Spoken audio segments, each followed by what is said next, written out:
I'm Dr. Swati Saxena, your physiotherapy faculty at Indira Gandhi Institute of Paramedical Sciences.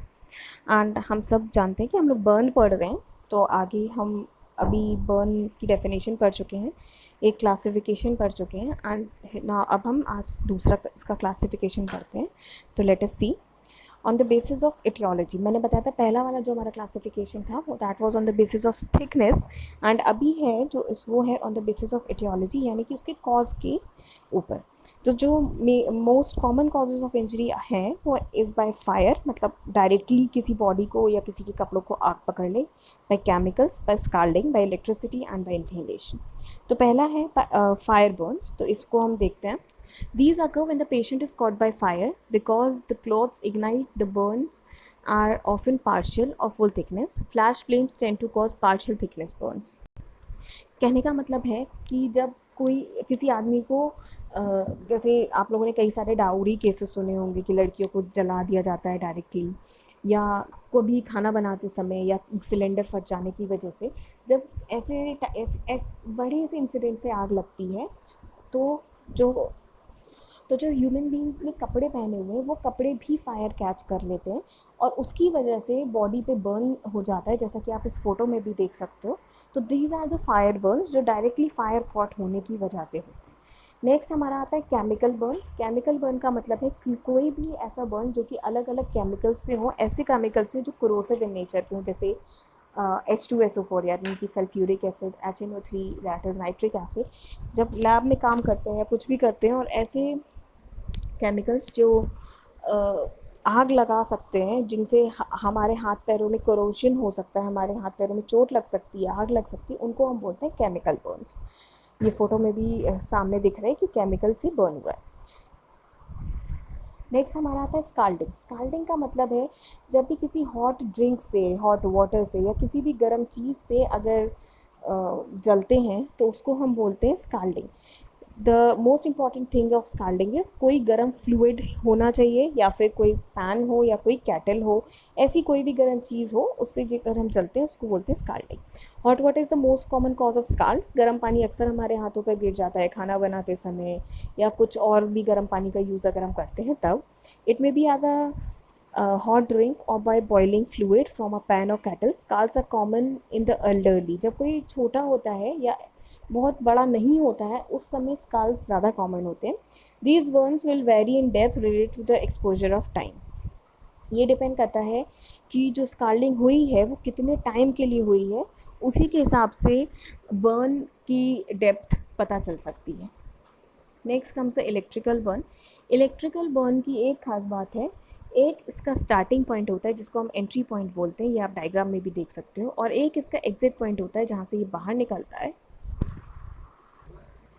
तो burns will appear on the skin where there has been contact with a live wire. कहीं पर अगर live wire, मतलब live wire का मतलब है ऐसा wire जिसमें कि करंट हो, वैसा वायर अगर डायरेक्टली हमारी बॉडी से अटैच हो जाता है तो हमारी बॉडी में करंट जाता है हमारी बॉडी में, जो कि हमारे अंदर फायर कॉज करता है और बर्न क्रिएट करता है. There will be a burn at the entry and exit side of the current. This type of injury is complicated by cardiac and respiratory arrest. तो इससे हमारा एंट्री पॉइंट जहाँ से हुआ है तो आप देख सकते हो फ्रैक्चर बोन हो सकती है, विजन की प्रॉब्लम हो सकती है, स्वॉलन टंग में बी ऑब्स्ट्रक्ट एयरवे, मतलब हमारी जो जीभ होगी वो या तो पलट जाएगी अगर हम गिरेंगे तो, या फिर सूज जाएगी जिसकी वजह से हमारा रेस्पिरेशन भी रुक जाएगा. इरेगुलर हार्ट बीट और कार्डियक अरेस्ट होने के चांसेस रहेंगे, पैरालिसिस होने का चांसेस रहेगा, और दूसरी तरफ से ये इतना सारा डैमेज करके एग्जिट हो जाएगा. डिफ़िकल्ट ब्रीदिंग और रेस्पिरेशन भी रहेगा, muscle tenderness and possible twitching भी हो सकती है. तो it is very very dangerous type of burn. Next comes your inhalation burn. Inhalation burn का मतलब है direct thermal injury can be sustain by inhalation of flames, hot gases और steam. This places a major threat to the upper airway causing oedema of the larynx, pharynx and trachea. ये आप देख सकते हो यहाँ पर स्मोक बहुत ज़्यादा है. ऐसा कहीं जहाँ आग लगी हो वहाँ के धुएँ की वजह से या खाना बनाते समय धुएँ की वजह से स्मोक बर्न्स भी होने के चांसेस होते हैं, जिनको हम इनहेलेशन बर्न बोलते हैं. तो जो इनहेलेशन बर्न होते हैं ये हमारे लैरिंग्स में, फेरिंग्स में, ट्रैकिया में, मतलब जो हमारा सांस लेने का रूट है उस सारी जगह पे स्वेलिंग क्रिएट कर सकते हैं, जैसा कि आप नेक्स्ट डायग्राम में देख रहे हो. Burns to the airway can cause swelling that blocks the flow of the air into the lungs. मतलब ये क्योंकि स्वेलिंग हो जाएगी तो हमारा ट्रैक पतला हो जाएगा, तो कम हवा जाएगी, जिसकी वजह से डिस्निया होने लगेगा, लंग्स में हवा जाने की कमी हो जाएगी, रेस्पिरेशन ब्लॉक हो जाएगा। Internal damage to human body by smoke inhalation आप देख सकते हो, इसमें आप एकदम साफ आपको दिख रहा है, smoke and food travelling into air, ये हवा से हमारे अंदर जा रहा है, जो स्मोक बना है वहाँ पर वो हमारी रेस्पिरेटरी ट्रैक में जा रहा है। इवेंचुअल लॉस ऑफ कॉन्शियसनेस, जब अंदर जाएगा तो ऑक्सीजन की कमी होगी हमारी बॉडी में, जिसकी वजह से हमारा कॉन्शियसनेस लॉस हो जाएगा। ब्रेन में हाइपोक्सिया हो जाएगा, मतलब हवा ऑक्सीजन की कमी हो जाएगी। Then CO to the brain, मतलब वहाँ पर अब कार्बन डाइऑक्साइड जाने लगेगी, जहाँ पर ऑक्सीजन जानी चाहिए थी वहाँ भी कार्बन डाइऑक्साइड जा रही है। और फिर formation of carboxyhaemoglobin in the blood stream which is very dangerous for you, मतलब नॉर्मल हीमोग्लोबिन की जगह कार्बोक्सी हीमोग्लोबिन बनने लगेगा, जो कि हमारी बॉडी के लिए बहुत ख़राब है। फिर यही कार्बोक्सी हीमोग्लोबिन प्लस जो CO बन रही है, ये हमारी लंग्स में जाएगी, यही हमारे हार्ट में जाएगी और हमारी लंग्स को पूरी तरह से डैमेज कर देगी। और ये लंग्स में जो अभी हमारा O2 और CO2 के बीच में एक्सचेंज ऑफ गैसेस होता है, अब वो CO और CO2 के बीच में होने लगेगा। तो it is also one of the very type of damage करने वाला बर्न है। नेक्स्ट हम देखते हैं, नेक्स्ट है हमारा क्लिनिकल फीचर्स ऑफ बर्न, मतलब बर्न में हमें क्या क्या क्लिनिकल फीचर्स मिलते हैं। तो first, at the site of burn, जहाँ पर बर्न हुआ है वहाँ पर रेडनेस मिलेगी, एरिथमा मिलेगा, ब्लिस्टर्स मिलेंगे, आप डायग्राम में आप ब्लिस्टर्स देख सकते हो। उसके बाद वीपिंग ऑफ प्लाज्मा, यही ब्लिस्टर्स अगर फूट जाते हैं और ज़्यादा सीवियरिटी के होते हैं तो इसके अंदर से प्लाज्मा भी निकलता है। Yellow white skin, leathery in nature, that is eschar, ये आप देख सकते हो, येलो और वाइट स्किन, और ये लेदर की नेचर की होती है, जिसको मैंने बताया था ईस्चर बोलते हैं, चमड़े जैसी होती है। Black and crispy tissues, expose black and structures, ये आप देख सकते हो, स्किन बहुत ज़्यादा ब्लैक हो जाती है, उसके अंदर से हमारे मसल्स, टेंडन्स, ये सब शो होने लगते हैं क्योंकि वो भी जल चुके हैं और ये भी सारे ब्लैक ही दिखते हैं। Next is shock.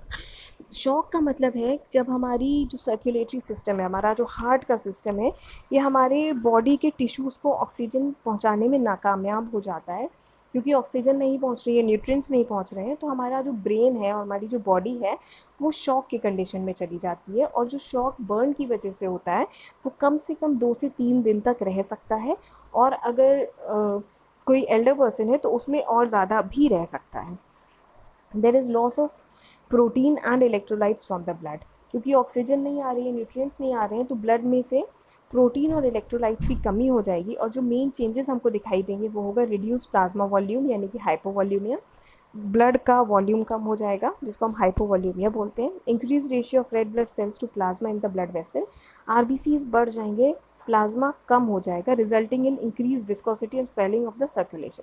इससे क्या होगा, जो आपका खून होगा वो गाढ़ा हो जाएगा, और क्योंकि उसमें RBCs बढ़ गए हैं और हमारा लिक्विड वाला पार्ट जो प्लाज्मा है वो कम हो गया है, तो हमारा खून गाढ़ा हो जाएगा, और गाढ़ा होने की वजह से उसका सर्कुलेशन बहुत ख़राब होने लगेगा। रिडक्शन ऑफ कार्डियक आउटपुट, हमारा हार्ट का आउटपुट भी ख़राब हो जाएगा। इंक्रीज हार्ट रेट बढ़ जाएगा। अब शॉक की कंडीशन में हमें क्या क्या क्लिनिकल फीचर्स मिलेंगे अगर पेशेंट शॉक की कंडीशन में है। रेस्टलेसनेस एंड डिसोरिएंटेशन, मतलब पेशेंट जो होगा वो बहुत बेचैन रहेगा, उसको नहीं पता होगा वो कहाँ है, क्या कर रहा है। Coldness and paleness of the skin, उसकी स्किन एकदम ठंडी रहेगी क्योंकि ब्लड का सर्कुलेशन गड़बड़ है, ऑलरेडी बर्न स्किन है, तो कोल्ड रहेगी और पेल रहेगी, नॉर्मल कलर की नहीं होगी।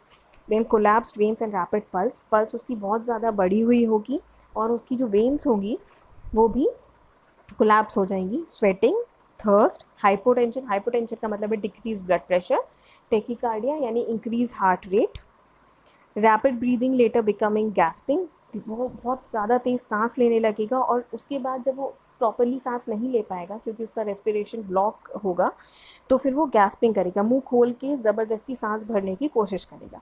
नेक्स्ट इज साइनोसिस मैंने पहले भी बताया, आप डायग्राम में भी देख सकते हो, it is the bluish colouration of your mucosal membrane, तो ये आप देख सकते हो, bluish colouration in your finger tips.